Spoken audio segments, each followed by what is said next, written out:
adds safety to the boat, safety to the rig. We're trying to do it fairly inexpensively. Oh, too short. We're Steph and Travis, Canadians who didn't know much about sailing. We didn't let that or a global pandemic stop us from living our dreams, and we've been winging it ever since. We took off from Toronto and made it to Grenada in year 1, and we've got no plans on stopping. Subscribe to join our life on the water. Thanks to our patrons who keep the dream going. Today's project is our chain plate. A good friend of mine made this for me in BC. Thank you, buddy. Koste, you're awesome. I just got to figure out how to mount it to the boat. Our rig is set up to be a cutter. Just didn't have this, or the baby stay, or interstay, whatever you call it. I'm gonna try to install this guy today. Then I'm gonna measure the rigging. We also found a used sail at the sail loft here in St. Martin. So we can have just a hanked on sail for when the winds pick up. I like this idea just because it adds safety to the boat, safety to the rig, and we're trying to do it fairly inexpensively. So I probably won't put a furler on the unit or anything, but I think a hanked on sail is all you need. Our Genoa is pretty big. It's got to be like 130 plus, so that's a pretty big sail. And for us heading west across the ocean, I want to have ability to reduce sail without losing the efficiency of a sail. And the fact that over here at the sail loft is a perfect sail that's going to fit our interstay, I think it's kind of a no-brainer to go for. On a Hunter 42 passage, 1989 to 1991, I think, there's a bulkhead right behind the anchor locker, and that's where this guy mounts to. They don't come stock on these boats, but I'm going to add one. Let's get to it. Well, I scratch my head a whole bunch and figure out how I'm going to do it, because I can't just slide this up in the locker. There's a little tiny gap that I'm trying to get this into, and it just doesn't fit in there where I can mark the holes and drill the holes and just Bob's your uncle. I have to map out the top part of the deck, cut the hole so that I can slide this up and in, get it through the deck, and then I gotta somehow map these holes so I can drill them. But the only problem is I can't drill through this side. I have to drill on the inside of the boat, but I don't know where these holes are going to be. So I only have about this much space to drill. So I might have to do some little tiny pilot holes and then go to the inside of the boat and then drill through. And then this thing's just, it's threaded. All you gotta do is put the backing plate on and seal it all up and then put the holes in. In theory, it should be pretty good, but I just don't want to screw it up. Right under here is where the plate goes, and then it sticks above the deck right here. So I need to figure out where to cut so I can get this chain plate up. Yeah, right there. Let's cut some holes.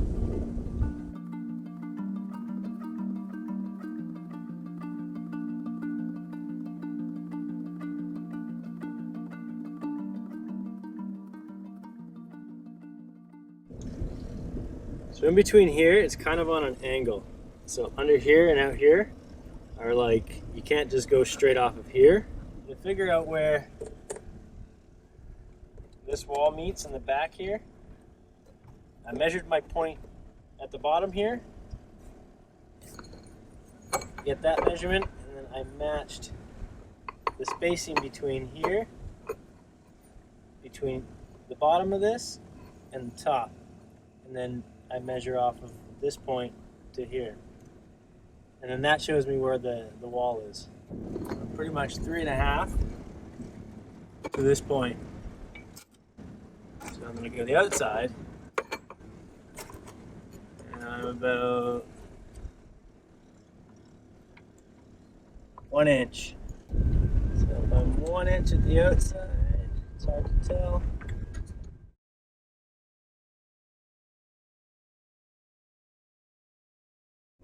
That gives me that mark. Now I need to figure out the centering. So I'm just getting an idea of the straight edge, just looking at it, making sure it looks nice and even.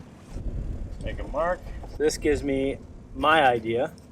And now I'm going to measure this way and that way to toe rail. And if my measurements are equal, well, then I know that's dead center. With my marks, I feel 90% confident. I think I'm pretty spot on. It's just a little terrifying drilling holes in your boat because I have to drill the top part out and then cut that out.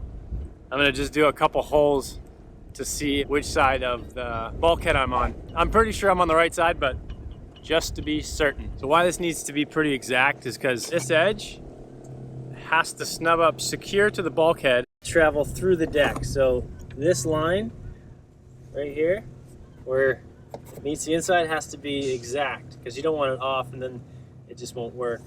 Like, I obviously have a little bit of wiggle room with this, but I want it to be perfect. So take my center mark on the cover plate to the center mark that I'm at, and then I follow this line with the bottom line. It should be right about there. So if I mark out this line, and I want to cut that section out. So I'm just going to put a couple small holes in just to get a feeler on where the bulkhead is, because it should be right around here.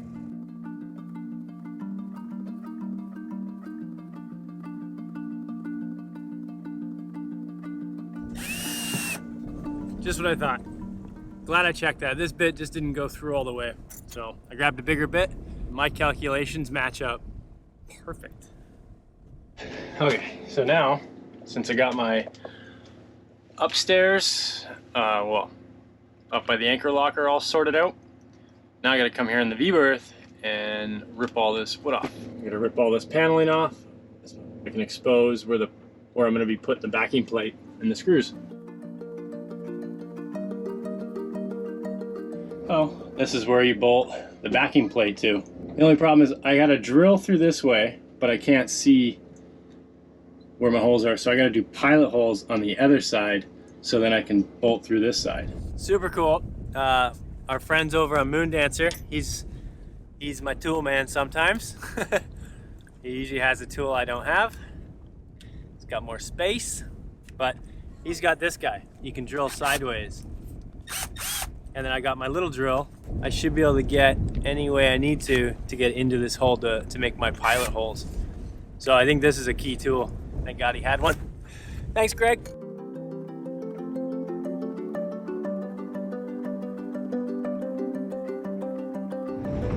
Next, I got a Dremel. As you can see, we're getting some progress out of the hole.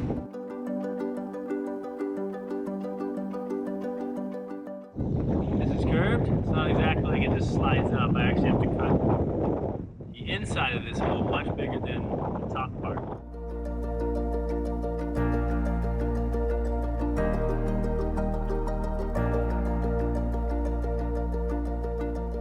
That is a thing of beauty.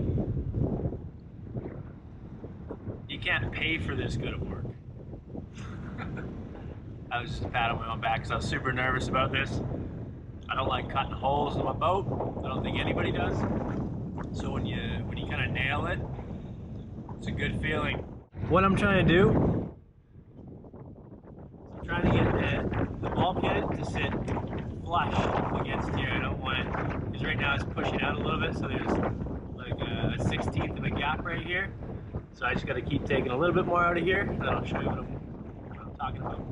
This is how precise this sort of cut had to be, as I'll show you down here. The wall comes up, it has to meet perfectly flush right here. Pretty spot on cut so far, so I'm pretty happy. Just got to do some fine tuning.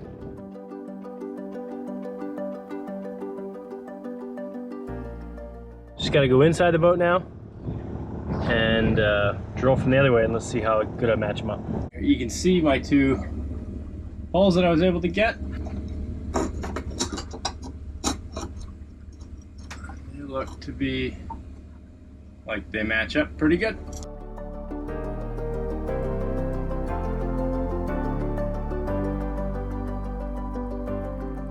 Holes are drilled. All I gotta do now is fiberglass the inside of everything I just cut, so it seals all the wood and everything that I just blew through on the deck. And then the bulkhead's just straight fiberglass, so that's fine. And then once that hardens up, then I can mount the chain plate for good, so that means seal all the holes, silicone it, and then hard mount it. I'm pretty excited. One step closer to safety on the boat. More safety. More safety. So now that I've cut this big ass hole in the top of my decks, it exposed the wood that's in between the deck layers, or the fiberglass layers.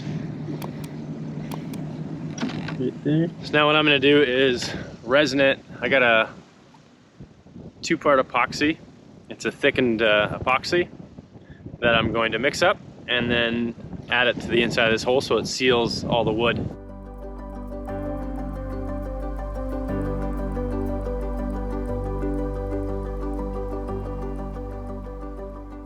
I didn't show you, but I polished the top 3 inches of that plate because it was just a raw metal. So I think it came out pretty good for the product I had to polish it. Just got to put the cover plate on and the screws and we're good. One step closer to being a cutter.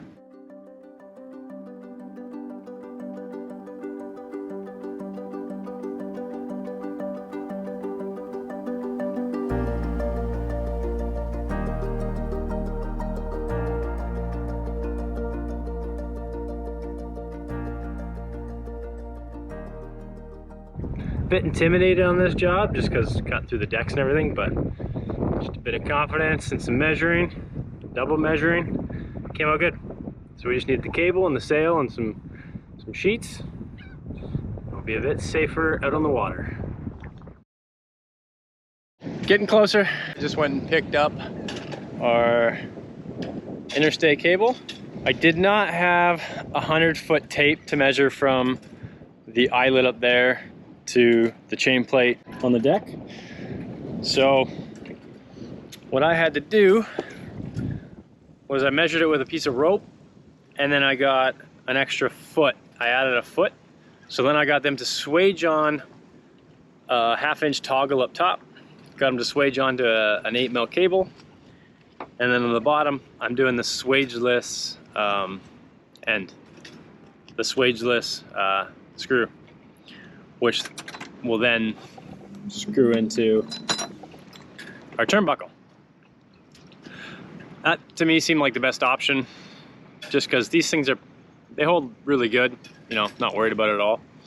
And the fact that I can't measure the cable exactly to get them to do it on site, which is fine. I've always kind of wanted to try one of these, see how they work. And worst case scenario, any of our 1/2-inch go, I can always rob it from this cable and use it somewhere else. I don't think it will, but they're good to have for that reason. So this is kind of what I got here. I have a cable cleat, and then I cranked it down as much as I can. So the cable is as straight as it can be. So this cable isn't sagged, and then my measurement at the bottom isn't true. I'm giving myself plenty of slack with this cable because I don't want to have to struggle to get the pin on, because I'm going to make this semi-removable. I'm going to have it so I just have to unturn the turnbuckle, and then I'm going to have a system where I clip it to the deck over here, and then I'm going to rope it close to the mast. In lighter conditions, I don't really want to have this cable in the way because it's only like 3 feet to pass through our like 130% Genoa. So it's going to be a little hard to get through this slot. So I'd rather have easy tacking ability, and then when weather gets heavy or I can see it coming or we're on a passage, I'll probably leave this on a that's why I'm doing this for our main passage here. And any other big passages, I'll put the cable on because then it helps support the mast more, which is good. And then we're gonna have a hanked on sail, which we found a used one, and it's the only one that works in where we are, so I think it's kind of meant to be. Because 1, it's hard to find used sails in the Caribbean, and 2, to be in a good condition sail. This one's good condition, just needs a wash, and I just got to add piston hanks onto it, and that's it. It's the right size that I'm looking for, and I think it even has battens to it, so I think it's pretty good. The only other thing I'd want to do with it is maybe put a reefing point in it in case things got really bad. Then it could be almost like a tri-sail, but for right now, any bit of safety that, you know, could mean better sailability, safer for the boat, safer minded, is good for me. And relatively, I was able to get this all fairly cheap in comparison of, you know, what you'd usually, I guess, have to pay for it. I saved a ton of money because one of my buddies back home was able to make me the chain plate, and all I had to do was polish it up to make it all shiny and fancy. So that saved me a good amount of money, which kind of made the rest of all this sort of feasible. So pretty happy about that. Okay, let's get this. I just gotta cut it, and then I'm gonna work on getting the swageless end put on. Which, yeah, let's do it. Can I tighten it? Or no threads? Yeah, no, we don't want some threads. Hope we don't screw up. It's a $300 mistake if we do. What do you need to do? I'm just double checking my measurements. I need you to hold here, and then I'm just gonna go. And then this is gonna drop, so watch out for that.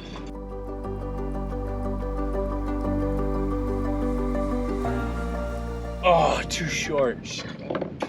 Use big old bolt cutters because if they're not sharp enough, they just blunt and they just crush the cable. That cut it clean because these are brand new. I don't think they've ever been used, thanks to our friends over here on the boat in front of us, Seclusion. So, perfect. They are also a Hunter 4.2. Oh. Yeah, they have a Hunter 4.2 as well. Well, a Hunter 4.2, the newer version. So I watched a quick video on how to do this. Put the top part on.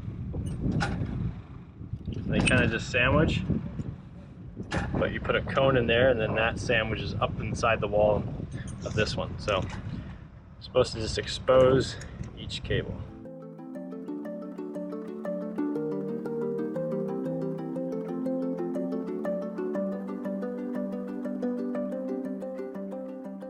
So this is 19 strands, so there's a middle sort of bundle. You undo the outside, and then you stick the cone upwards like that.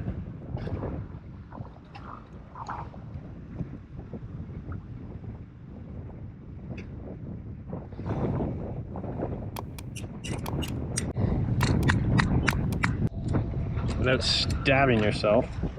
The guy that I watched did 8mm cable, he did 15 mils up, so I don't know what that is. I'm too lazy to go grab any other tools. Like you always say, tools are the most important thing. It just makes your job that much easier. Yes. Son of a. Intermission. Just needed some proper tools. So. What'd you use? I just used some pliers to grab up, get up in there, and that. You make sure none are overlapping each other. Let's see. So once you gravel that all back down, you make sure there's none crossing over each other, and then you're going to dry fit it to make sure it all goes together right. So hold the top cable for a sec.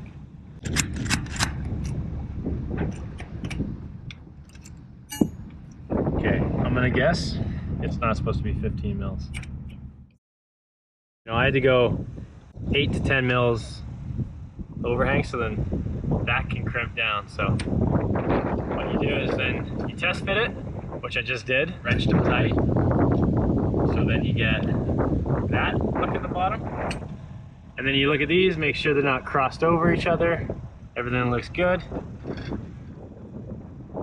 So if that all looks good, you take off the top part again. And apparently you gotta just cover this in silicone.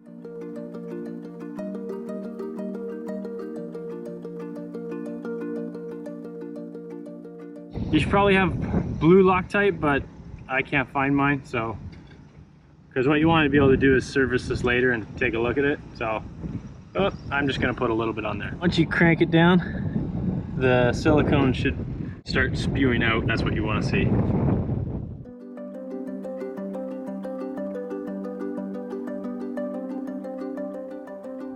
Okay, so this is the final $300 up or not? Da-da-da. Da-da-da. It's like National Lampoon's when he plugs in the lights.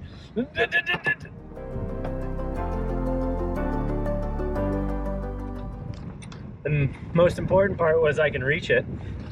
Now let's see, when I crank it down, which I think we're already getting tight, I have plenty of space in here for the cable to stretch. Because I didn't want these to be down here, and then once the cable stretches, it's useless, so. Be curious to see what it does when we're under sail now that there's more support. Yeah, I'm like super happy. We just did like a wiggle test with our head sail, and our mast is like way more solid, so that makes me super happy. Less of that mast pump. Yeah, less of the mast wiggle. because either I don't have the mast tuned 100% perfectly, which probably don't. That's like, I've tuned it so much, and the way it's tuned is how it's, I don't know, I'm not gonna explain it, but it's more stable now, I noticed, with the Interstay, and that's why a lot of people like to have Interstays, is because the mast's more stable. So all we gotta do now is go buy the sail that we found, the good little used one, and some rope, and then I can't wait to go sail. Check this thing out, see how it works.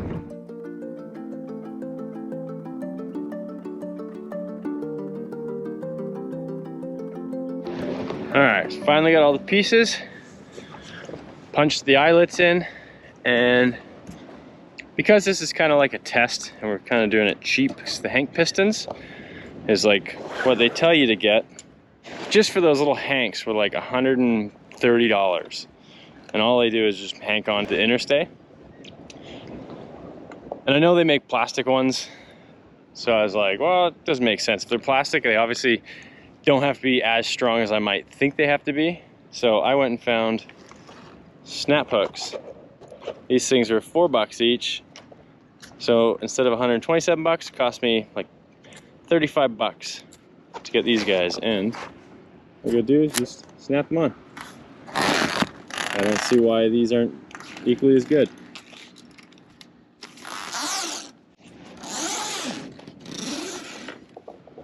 So I'm gonna put these all on and then hoist the sail. We got no wind right now, so I'll see how it all looks.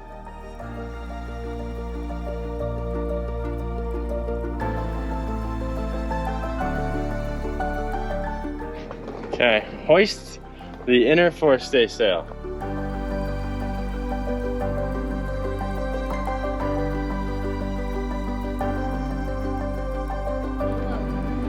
Perfect. Look at that. That's it. So we're a cutter now. Woohoo! So I want to go out and sail with this sail, see how it works. But it's the smaller sail. It's only like 12.5 foot on it, 36 foot luft, and I think a 33 foot leech. And yeah, it's got some battens in it. It's got 3 little battens. So, you know, if the wind pipes up, we can give this a try. And if we like the sail, then maybe we'll get like a proper one or something. But for how much this all cost us to do is what? About $1,000 Canadian. About $1,000 Canadian. With the deals that I got through my buddy making the chain plate, and just so happened the random sail we found, and then just cheaping out on some of the hardware, the snap hook instead of clipped on piston hanks. So who knows? The whole sail might just explode in the first sail. I don't know, it's an old sail, but whatever. Could be cool. Thanks for tuning in, and if you like what you saw, please subscribe to our channel and give us a thumbs up.